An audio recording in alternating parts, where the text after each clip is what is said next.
Bien, vamos a tomar un tiempo entonces para presentar cómo resolver el problema de la cavidad cuadrada de OpenFOAM, el tutorial de la cavidad cuadrada de OpenFOAM, que está basado en el problema de la cavidad cuadrada de guía, un problema famoso en la mecánica de fluidos computacional. La idea es resolverlo con SimFlow, utilizando una malla o la malla original del tutorial de OpenFOAM. Esto lo hacemos de esta manera debido a que no es sencillo, no es posible en SimFlow generar mallas puramente 2D, que es lo que queremos lograr en esta ocasión. Para ello, en una instalación de OpenFOAM previa, en este caso yo estoy corriendo una distribución de Ubuntu en una notebook, he instalado OpenFOAM con versión 25.06. Lo que vamos a hacer es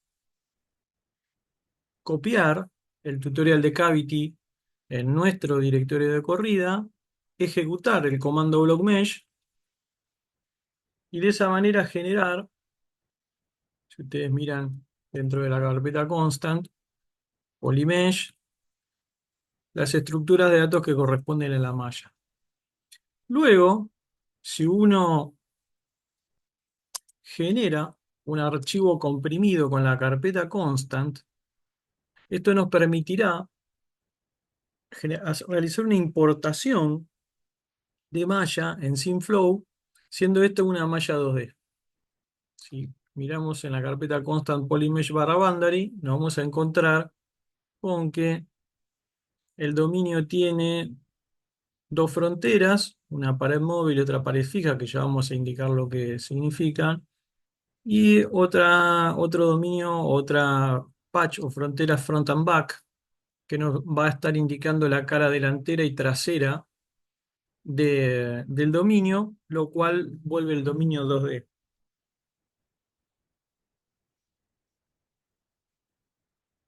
Bien, entonces, como dijimos, tenemos un archivo cavity.zip que tiene en su interior la carpeta constant comprimida. Vamos ahora a abrir SimFlow, en este caso desde el icono del escritorio. También se puede utilizar eh, una entrada a través del lanzador de aplicaciones. Entonces, si damos doble clic acá, vamos a abrir SimFlow. En este caso estamos corriendo SimFlow versión 5.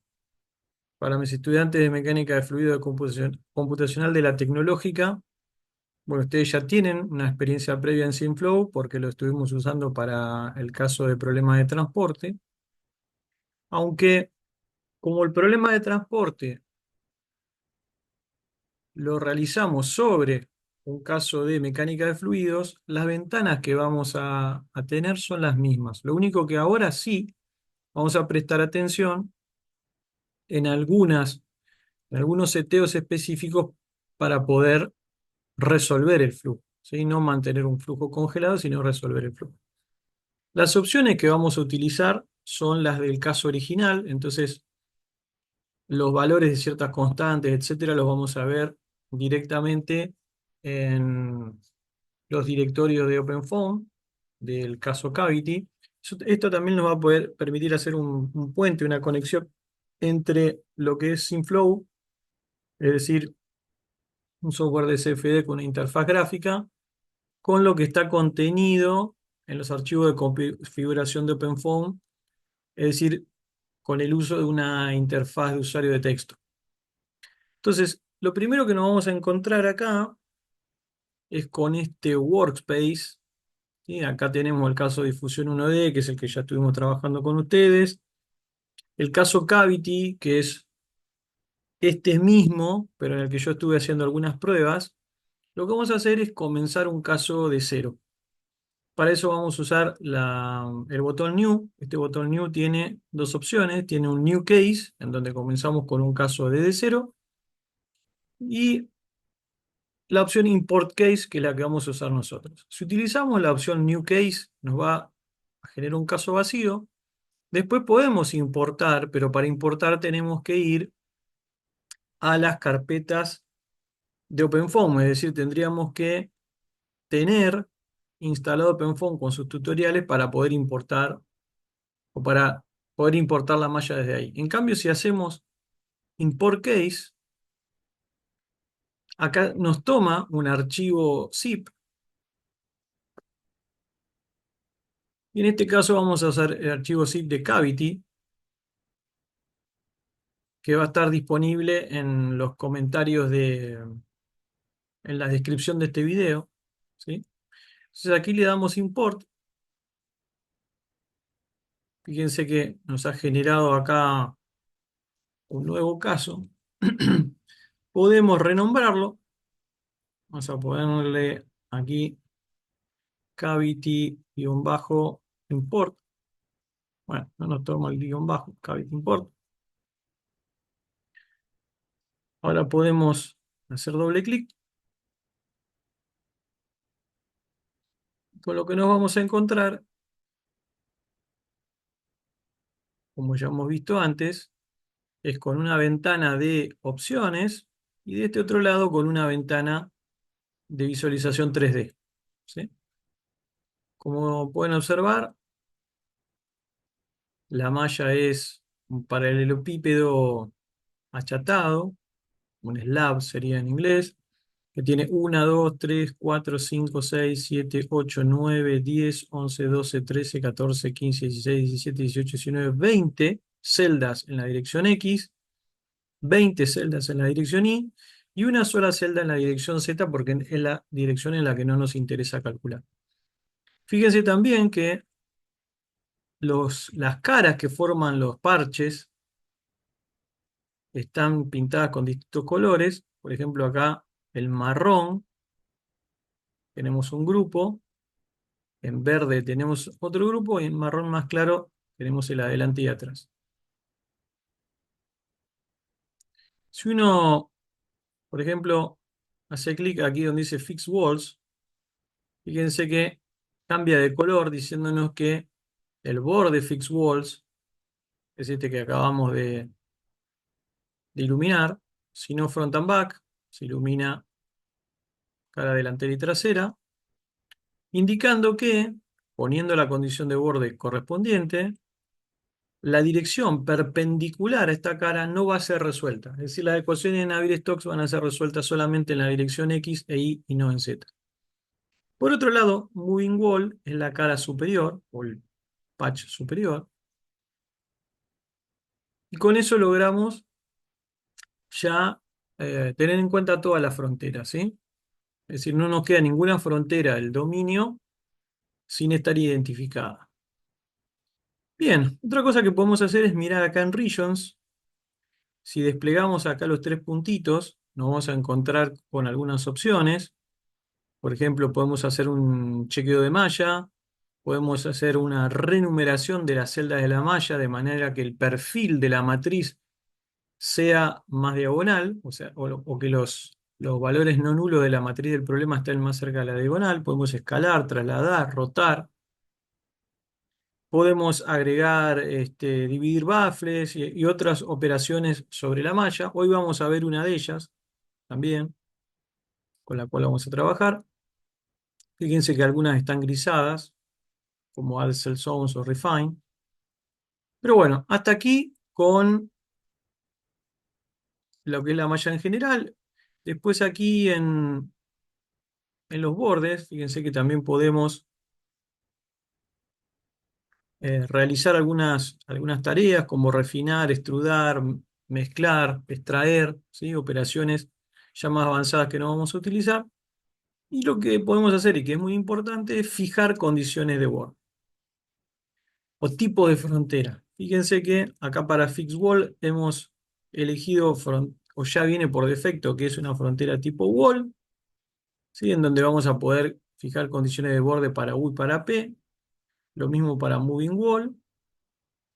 Y para Front and Back hemos elegido el tipo de frontera particular Empty, que es la que nos permite volver 2D el problema. Bien, entonces ya tenemos malla. Ahora lo que podemos hacer también es ir aquí donde dice Summary y nos va a dar la cantidad de celdas y nodos que tiene nuestra malla.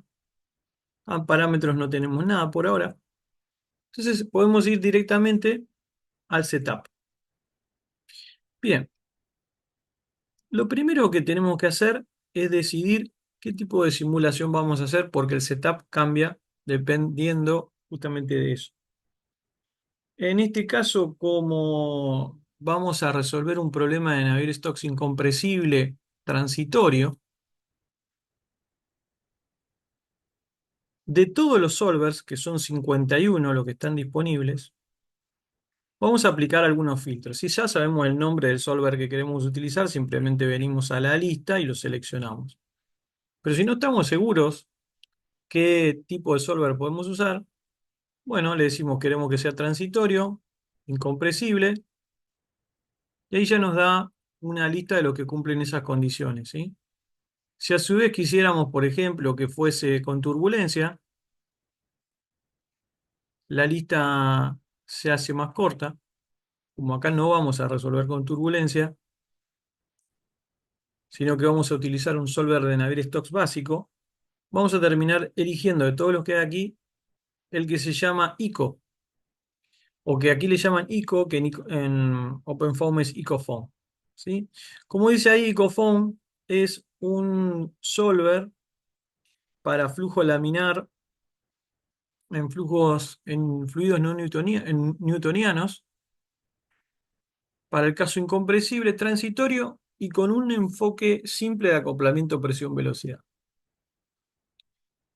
En realidad acá cuando dice flujo laminar, en realidad no es correcto esto. Lo que debería decir es sin modelación de la turbulencia. Bien, entonces ya hemos elegido nuestro solver ICO, ¿sí?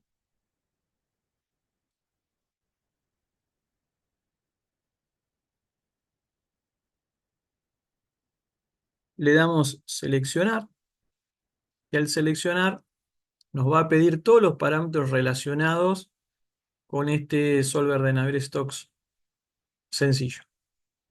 Fíjense que lo que sigue son las propiedades de transporte. En este caso, la única propiedad de transporte que interesa es la viscosidad. Si nos vamos al caso original y miramos en Constant Transport Property, nos vamos a encontrar con que la viscosidad cinemática es de 0,01. Entonces, ese es el valor que vamos a colocar acá.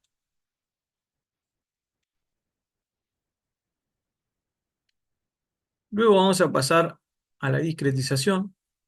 Y aquí lo que vamos a hacer es indicar cómo serán discretizados cada uno de los términos de las ecuaciones de Navier-Stokes. Entonces, esto es equivalente al archivo system fschemes de OpenFOAM. Como podemos ver acá,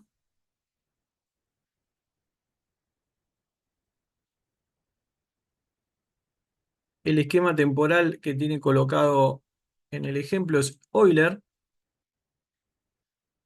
que significa backward Euler, ¿sí? Es decir, Euler implícito, que es lo que está seleccionado en el desplegable o en el cuadro de SimFlow.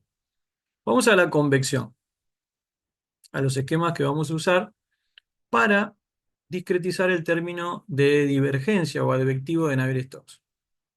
Fíjense que aquí, DivSchemes, estamos utilizando para la divergencia de φu, o sea, para la divergencia de U por U, Gauss y lineal. Entonces de aquí vamos a elegir Gauss y lineal. Hay otras opciones, como Linear Upwind, Lust, Cubic, Van Leer, Muscle.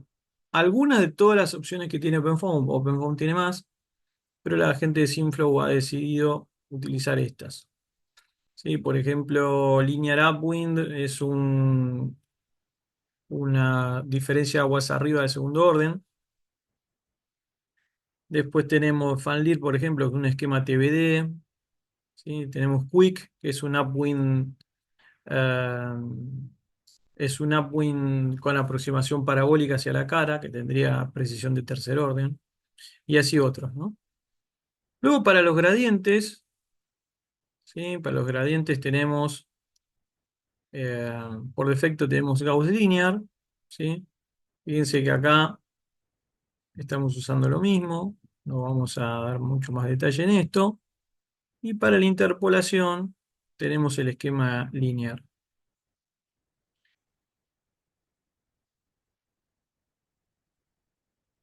Bien, repasado esto,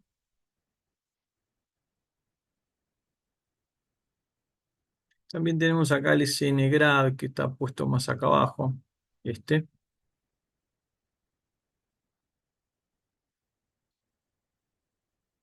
Vamos a pasar ahora a lo que es la solución. Vamos a ver a qué llamamos solución. Solución es cómo vamos a resolver los sistemas de ecuaciones lineales que se obtienen al discretizar las ecuaciones de Navier-Stokes. Esto es equivalente al diccionario FD Solution. Fíjense que acá el caso original de Cavity propone resolver con gradiente conjugado precondicionado. Eso es lo que vamos a hacer. Vamos a colocar acá PSG. Vamos a usar un precondicionador DIC. Cantidad de iteraciones máxima. Bueno, vamos a poner 1000, que es lo que tiene por defecto PenFOAM. Tolerancia 1 por 10 a la menos 6 y tolerancia relativa 0,05. Bien. Es decir, que los residuos decaigan 20 veces o llegan a una tolerancia de 1 por 10 a la menos 6, lo que suceda primero.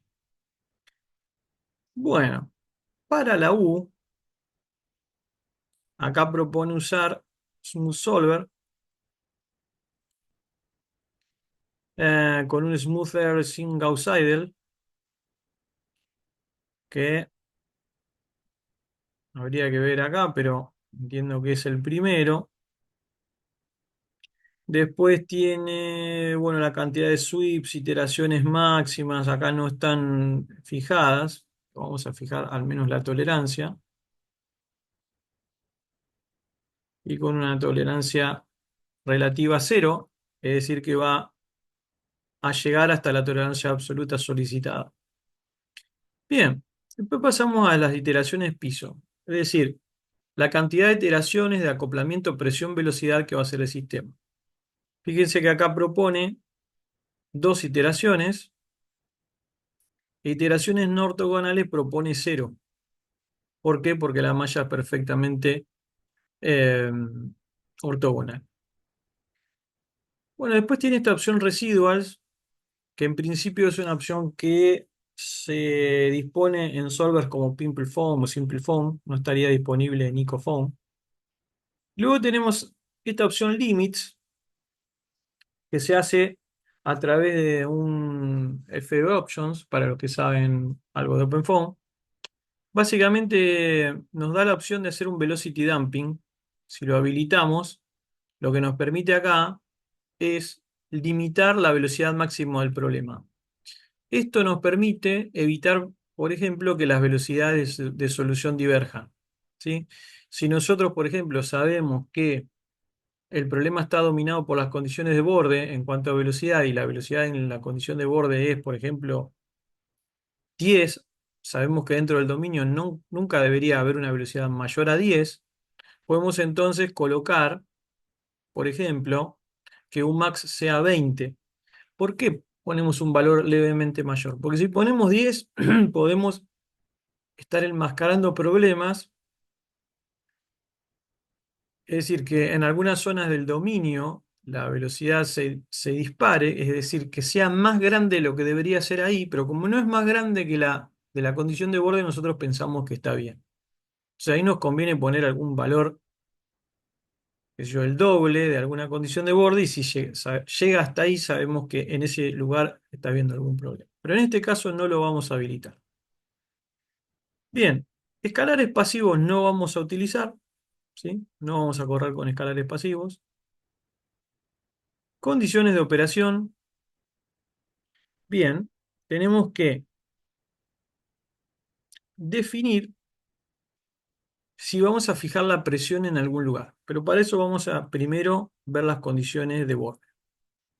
Entonces, si vamos al caso original, vamos a ver que la presión no está fijada en ningún borde, sino que en los dos patches que hay tenemos gradiente nulo. Entonces fíjense que para fixed wall y para moving wall, cuando desplegamos, tenemos P gradiente nulo y para moving wall también tenemos P gradiente nulo. En cuanto a la velocidad, fíjense que en las fixed walls tenemos no slip y en la cara moving wall tenemos una velocidad de 1 en la dirección X. Entonces, si vamos a la moving wall,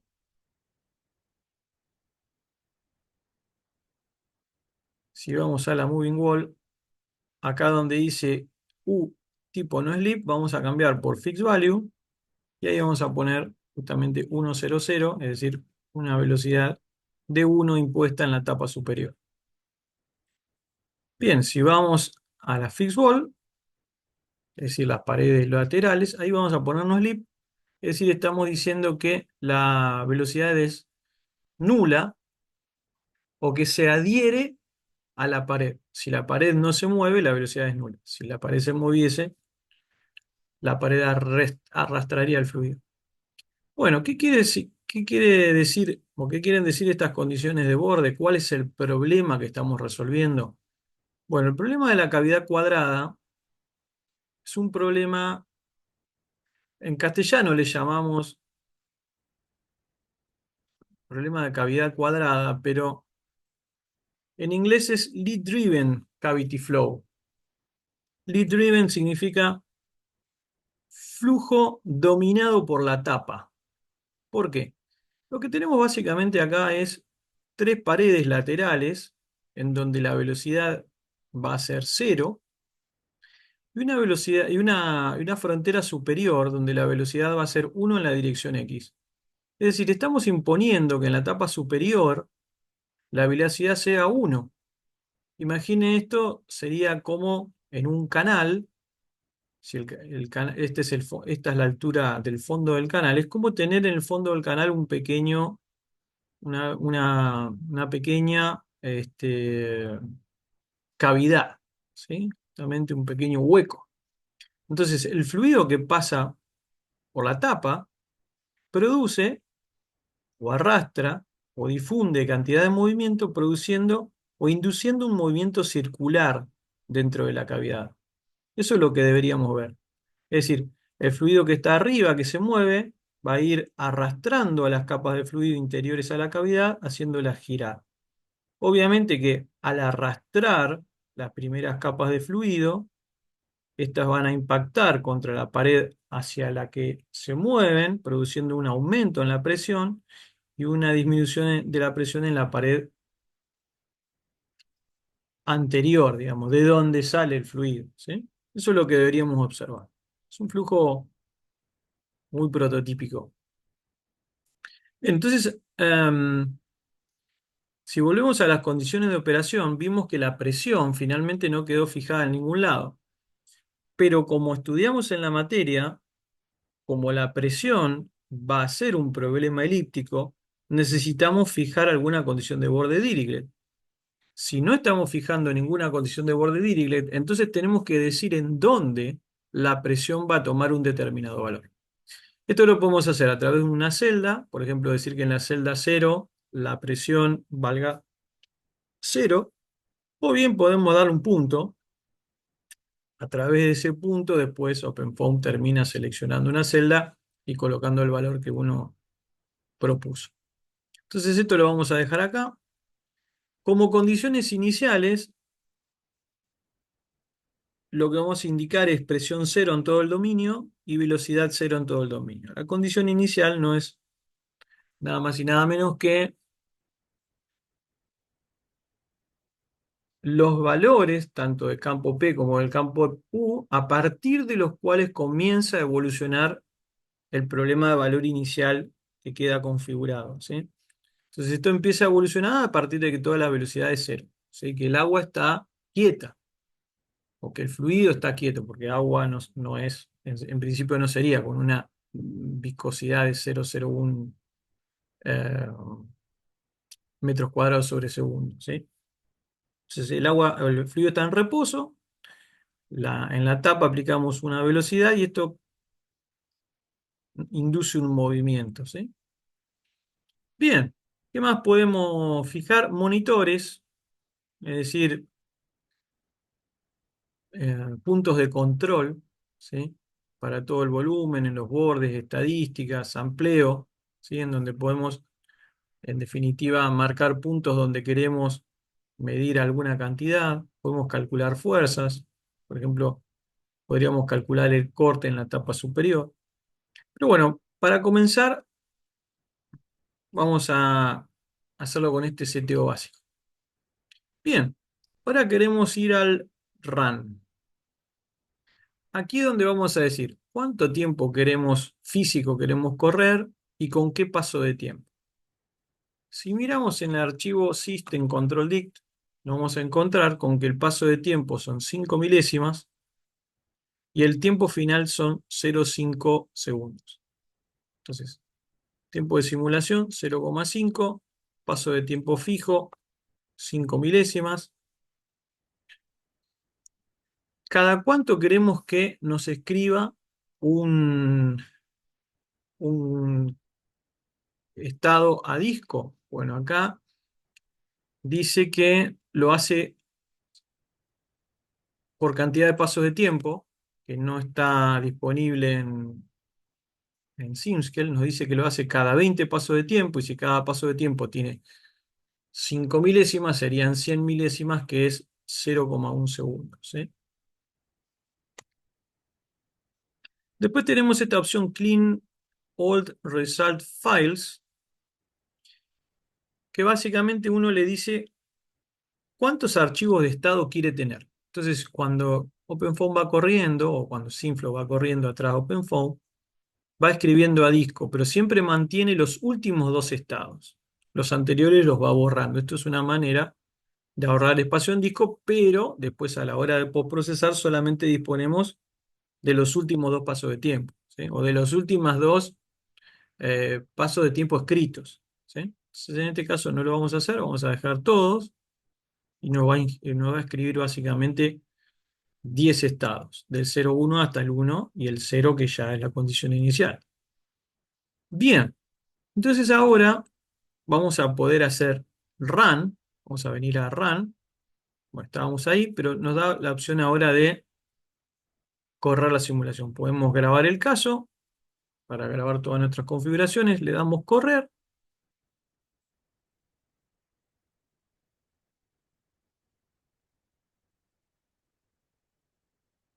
Vamos a ver qué sucede, si no nos hemos equivocado en nada. Bien, observen lo que sucede acá.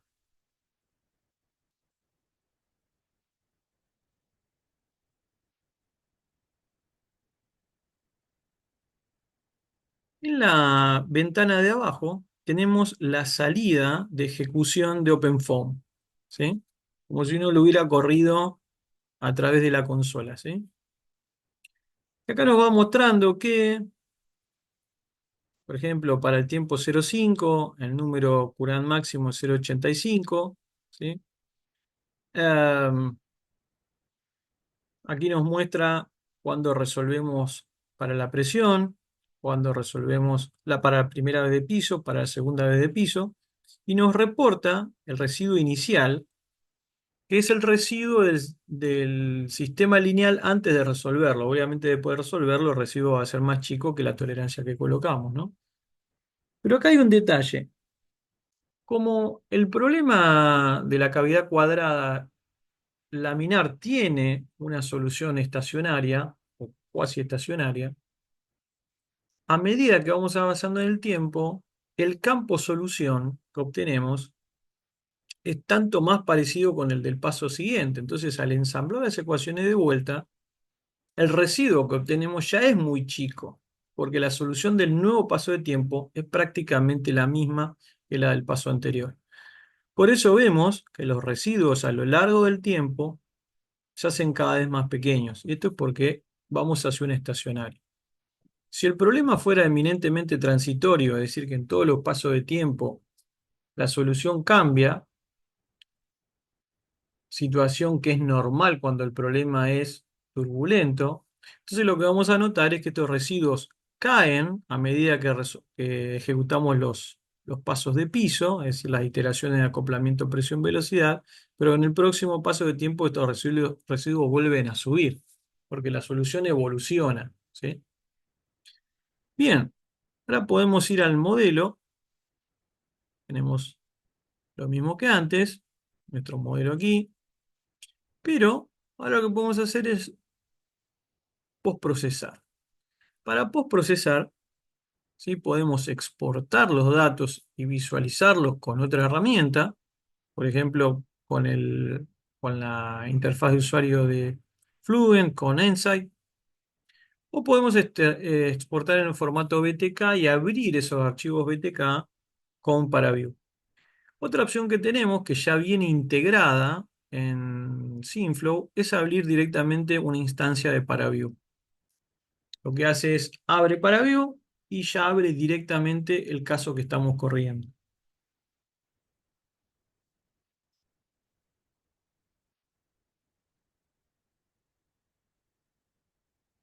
Hay que esperar un momento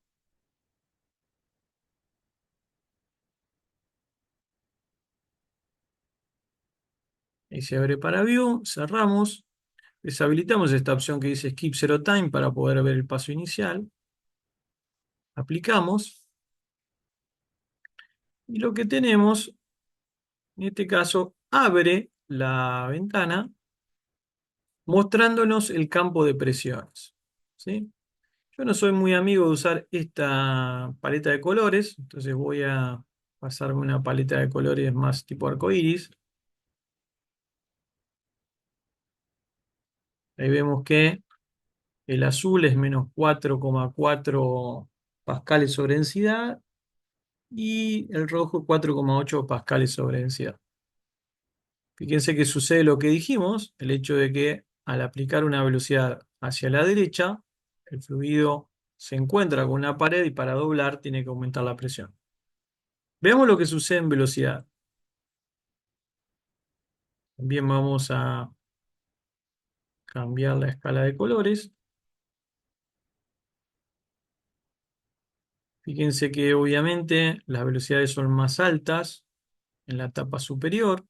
Y uno diría, bueno, ¿por qué todas estas celdas no tienen la misma velocidad? Bueno, hay un detalle que es, estamos usando un método de volúmenes finitos centrados en la celda. Por lo tanto, este valor que estamos viendo no es el valor que se impone sobre la condición de borde, sino lo que se calcula en el primer centro de celda que tiene una distancia. Y obviamente no es igual en todos lados. Pero es tanto mayor en la medida que nos acercamos al valor que está fijo. Acá en el Pipeline Browser uno puede elegir, bueno, tenemos una sola opción ahora, acá en propiedades podemos elegir que también no solamente levante la malla interna, sino los patches. Podemos, por ejemplo, pedirle que nos levante el patch Fit Walls y el Moving Wall, que sería el de arriba. Y al incluir esos patches, fíjense que ahora la escala va desde 1 a 0, porque tenemos exactamente 0 en las paredes fijas y tenemos exactamente 1 en la superficie superior. ¿Está bien? Bien, otra cosa que es interesante acá, bueno, estos botones nos permiten orientar el dominio según los planos cartesianos. Ahora nos gustaría cal- obtener un campo de velocidades, para eso utilizamos el filtro Glyph y le decimos que el campo para orientar los vectores es el de U en punto y para escalearlos también es el de U por una magnitud de 0, con un factor de escala de 0,01. Vamos a colocar una coloración eh, con color fijo, por ejemplo negro, ¿sí? Y ahí vemos justamente lo que esperábamos, que los vectores son muy o más grandes en la zona donde está aplicada la condición de borde,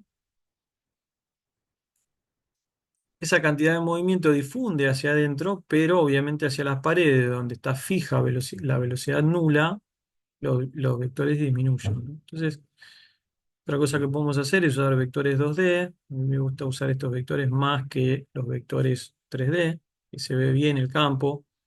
Podemos aumentar un poco la escala.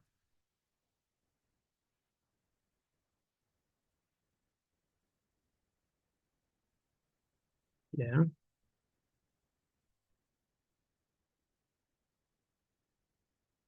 Fíjense que es interesante el hecho de que, a ver, no nos cargó el estado cero. Vamos a pedir que refresque, vamos hacia atrás, ahí está. Estado cero, no hay campo. Estado uno, ya está desarrollado campo. Estado 0,2 también. ¿Sí? Esto indica que el campo de velocidades se desarrolla muy rápidamente. Entre 0 y 0,1 ya el campo está completamente desarrollado y no vemos cómo se forma el vórtice. Para eso tendríamos que cambiar los settings en SimFlow y pedir, por ejemplo, que el caso arranque en 0 y termine en 0,1 nada más. Así podemos ver cómo ese campo se desarrolla. Bien, aquí podemos grabar el estado, ¿sí? Fíjense que aquí nos genera una carpeta en una estructura de directorios propia de SimFlow que se llama SimFlow Workspaces y podemos grabar la visualización para utilizarla en otro momento. Bien, ¿qué vamos a hacer ahora? Vamos a hacer dos cosas. Vamos a refinar la malla y de paso también decirle que corra solamente hasta 0,1 en lugar de hasta 0,5. Entonces volvemos aquí a SimFlow, nos vamos a malla y nos vamos a encontrar con que aquí en el desplegable, a ver, puede fallar.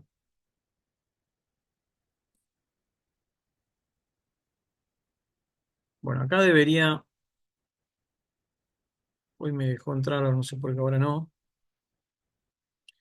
Espérense un poco, vamos a volver acá a correr.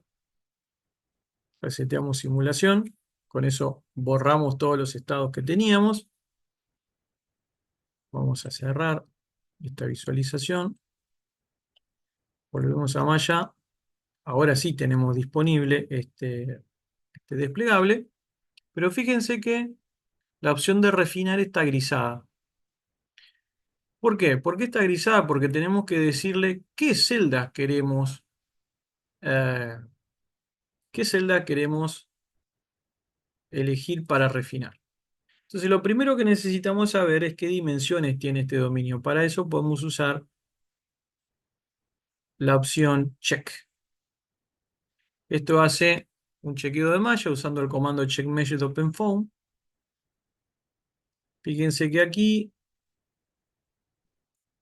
chequea en ortogonalidad, skewness, un montón de parámetros, pero también nos da información. Por ejemplo, nos dice que el dominio va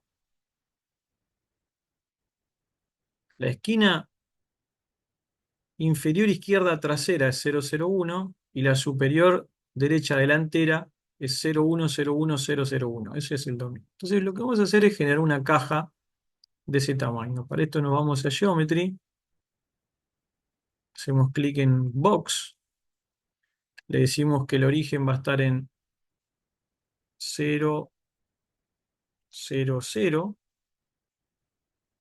y que las dimensiones van a ser 0,1, 0,1,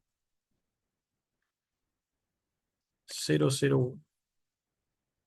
Entonces lo que hemos logrado es una caja que contiene exactamente el dominio que teníamos y que se llama box1. Cuando volvemos a la malla y vamos al desplegable, nos encontramos que ahora podemos usar la opción Refine. Y acá en el refinador le vamos a decir, bueno, refinemos todas las celdas que están dentro de box1. Le vamos a decir que nos refine solamente en las direcciones X e Y, porque en la dirección Z queremos seguir teniendo una sola celda. Refinamos. Fíjense que ahora tenemos el mismo dominio, pero con una malla que es básicamente subdivide las cajas que teníamos originalmente en X y en Y. Es decir, que tenemos una malla que es 4 veces más grande. Bueno, ya tenemos malla nueva. Como todo método que es convergente, tener una malla más fina debería darnos mejores resultados, es decir, resultados más precisos espacialmente, también temporalmente. Bueno, vamos a ir de vuelta a run. Acá en Time Control le vamos a decir que vamos a correr solamente hasta 0,1 y le vamos a decir que escriba cada 0,01, ¿sí? Es decir, cada 2 pasos de tiempo. Bueno, vamos a ejecutar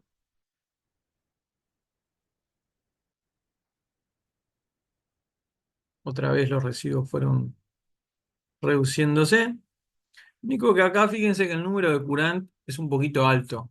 Está por arriba de 1,85, porque nos olvidamos de una cosa que es bajar el paso de tiempo. Si el paso de malla es más pequeño, el paso de tiempo tiene que ser también más pequeño. Como lo dividimos a la mitad, el paso de malla, vamos a dividir el paso de tiempo también en la mitad. Bueno, reseteamos la solución, corremos nuevamente y ahí obtenemos una convergencia mejor. Bien, vamos ahora a postprocesar.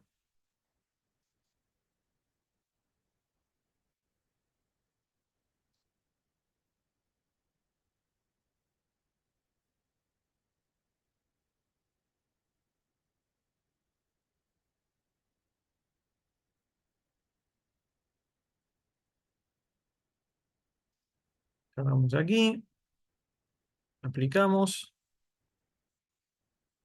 Pero lo que vamos a hacer es, como nosotros ya teníamos armada una visualización, vamos a borrar los datos que fueron cargados y hacer un load state. Fíjense acá tenemos un bis PBSM, ¿sí? Acá nos va a preguntar qué estados queremos cargar, le decimos choose file names y aquí vamos a tomar el cavity import, que es el caso que estamos usando. Lo que debería suceder es que utiliza los mismos filtros que habíamos planteado antes, pero con los nuevos datos. Fíjense que ahora, al ir hacia atrás, se resetea y los estados que podemos ver son 001, 002, 003, 004. Fíjense que si damos play acá y ponemos que se vaya repitiendo, van a notar que ahora sí hay una evolución. ¿Lo ven? Una evolución. Es decir, al parecer, el flujo se desarrolla entre el tiempo cero y el tiempo aproximadamente 006. Ya para 007, 8 no hay cambios. ¿Está? Pero fíjense que ahora el flujo está mejor definido. ¿Sí? Bien, ahora lo último que vamos a hacer, ya para luego darles el ejercicio, es aplicar un filtro de gráfico sobre una línea. Y para ello vamos a usar este filtro que se llama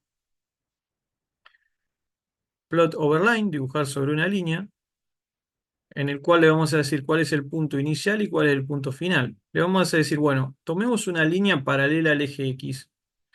Y al tomar una línea paralela al eje X, ya por defecto, OpenFOAM te toma una línea que está en la mitad de la profundidad y en la mitad de la altura. ¿Sí? Entonces vemos que la línea comienza aquí, termina del otro lado. Ponemos aplicar. Y ahí lo que vamos a hacer es elegir lo que queremos ver. Por ejemplo, al hacer una línea horizontal, lo que más nos interesaría ver es la velocidad componente Y, ¿no? Esto lo podemos elegir justamente.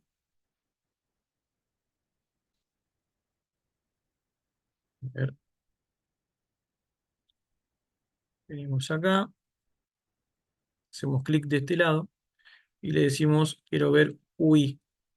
Y ahí se ve bien claro que en la mitad de la derecha del dominio, la velocidad vertical es negativa, en la mitad izquierda es positiva. ¿Sí? Es decir, del lado derecho el flujo es hacia abajo y en el lado izquierdo es hacia arriba. Ahora podríamos agregar otra línea más para graficar. Por ejemplo, en el trabajo original de guía se marcan dos líneas, una horizontal y otra vertical. Entonces, bueno, hacemos otro proto overline, pero ahora con normalí en el eje Y nos va a dar esta línea, ¿sí? Hasta el borde. Aplicamos, cerramos. Lo que vamos a hacer es directamente visualizar el de aquí a la derecha. Picamos aquí y elegimos la línea que queremos ver. Apagamos la uno y encendemos la 2. Y ahora lo que vamos a hacer es, quiero ver la componente Y de la velocidad.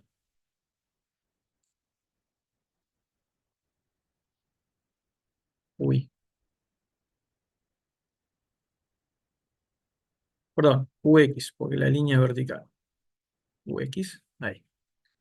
Clásico gráfico de la cavidad cuadrada. Hay que ver cómo interpretar esto, ¿no? Porque la componente, la coordenada de esta X en realidad es la vertical. Fíjense que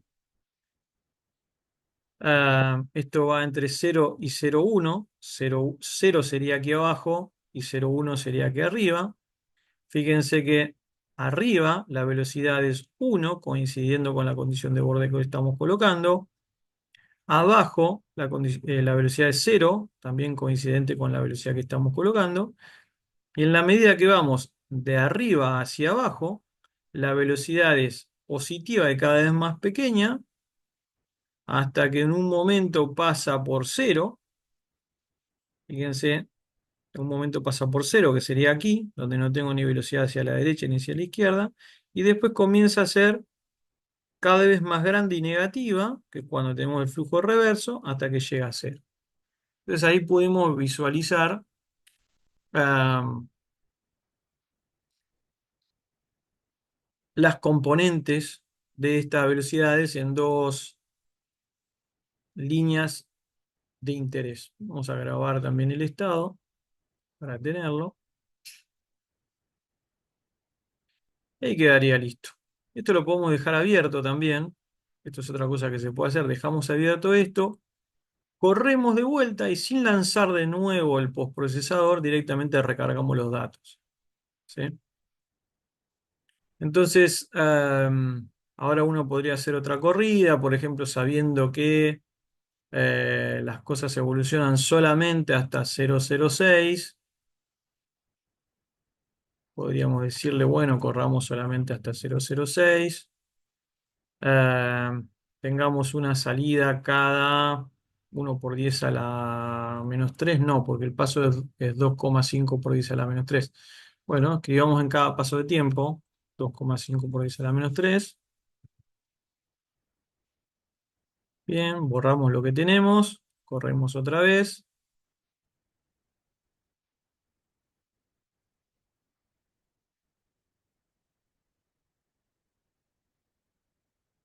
nos venimos aquí, como generó un set de datos nuevo, vamos a la raíz y le damos refresh. Fíjense que ahora nos da 24 estados. Ahí podemos apreciar cómo la primera capa de fluido que se mueve es la que está bien cerca de la condición de borde y eso está bien. Y en la medida que vamos avanzando, el flujo se va desarrollando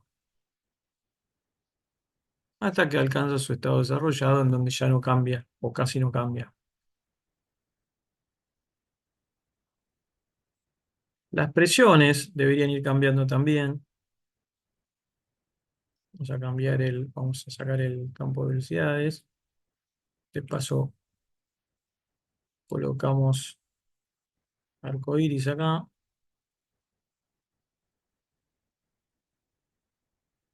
Lo llevamos al final, rescaleamos. La presión máxima que nos da es 9,9. Pero ¿qué sucede al principio? A ver. Bueno, claro, como la capa superior adquiere muy rápidamente la velocidad de la condición de borde, la presión que se desarrolla aquí es muy rápidamente la que debería ser. A ver si rescaleamos, si da un poquito menos. Bueno, nos está dando 1,3 por 10 al 1,3 por 10 a la 1, o sea que nos está dando 13, o sea, nos da más incluso. A ver, vamos más adelante. Ajá, bueno, al parecer los primeros instantes numéricos generan un pico de presión más alto. Bueno, debe ser justamente por la curvatura que tiene el flujo al principio. Miremoslo acá, a ver.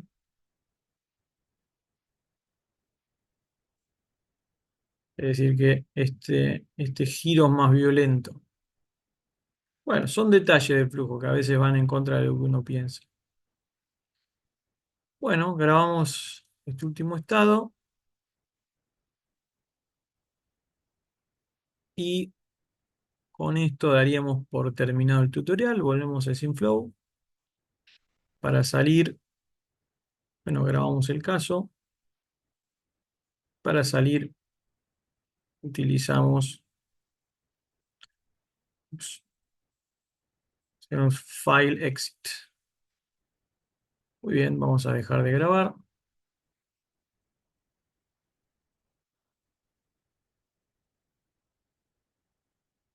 Vamos a compartir primero y paramos de grabar.